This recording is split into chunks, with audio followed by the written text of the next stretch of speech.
Et cet émerveillement, c'est parce que nous avons encore une culture, parce que nous sommes capables de comprendre. Vous voyez, nous avons encore cette force-là. Nous ne sommes pas lobotomisés.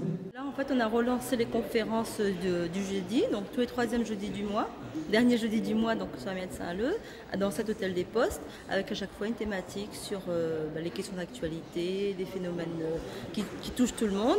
Donc ce soir, on a relancé, donc, comme c'est la semaine, enfin le mois du développement durable, donc le thème c'était la casse courant d'air, et donc le traditionnel, le modernisme. La casse courant d'air, c'est quelque part un savoir-faire réunionnais qui a été un petit peu perdu, on va dire, depuis quelques générations, ou une seule génération pour être un peu plus honnête. Et quelque part, c'est peut-être notre avenir au sens où c'est le plus économe en énergie. Et l'énergie, malgré tout, que nous avons ici, elle est très limitée, sauf à faire venir du pétrole, c'est ce que l'on fait aujourd'hui. Donc il faut qu'on ait des systèmes passifs qui soient capables de faire rentrer le courant d'air comme un artifice, si vous voulez, du confort.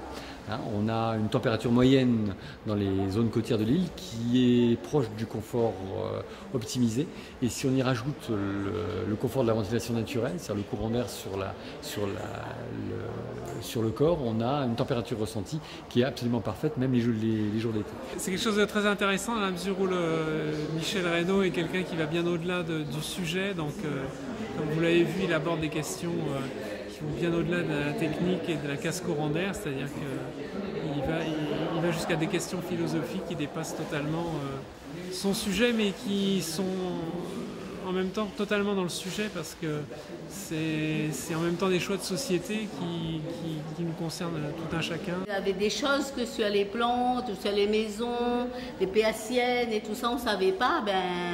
Comme moi, j'ai quelqu'un qui est dans l'artisanat de maison, j'ai quand même pris des notes, j'espère que ça va leur servir.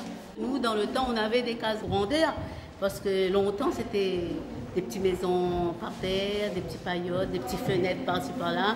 Et puis, par terre, il n'y avait pas des bétons, il y avait de la terre.